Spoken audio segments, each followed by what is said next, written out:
সরকার প্রধানের দ্বিতীয় দিনের কর্মদিবস রোজার প্রথম দিন। বৃহস্পতিবার সকাল ৯টার কিছু পরে সচিবালয়ের নিজ দফতরে হাজির হন প্রধানমন্ত্রী তারেক রহমান। দিনের শুরুতেই বিভিন্ন গোয়েন্দা সংস্থার প্রধানদের সঙ্গে বৈঠকের পর ৩ বাহিনীর প্রধানের সঙ্গে সৌজন্য সাক্ষাৎ করেন প্রধানমন্ত্রী। বেশ খানিকটা সময় ধরে চলে এই বৈঠক।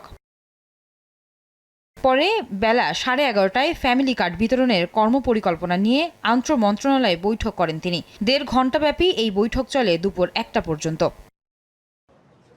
বৈঠক শেষে একে একে বেরিয়ে আসেন মন্ত্রী প্রতিমন্ত্রীরা। তারা জানান, ঈদের আগেই ফ্যামিলি কার্ড বিতরণের কার্যক্রম শুরু করতে চায় সরকার। ফ্যামিলি কার্ডের ইস্যুর বিস্তারিত উল্লেখ আছে, সেটা কার্যকর কিভাবে করবে সেটা নিয়ে আজ আলোচনা হয়েছে। ঈদের আগেই পাইলট প্রজেক্ট হিসাবে চালু হবে। তারা বলেন, ফ্যামিলি কার্ডে শুরুতে আর্থিক সহায়তা দেবে সরকার। দরিদ্রদের সহায়তার মধ্য দিয়ে শুরু হলেও এই কার্ডের আওতায় সবাইকে আনা হবে।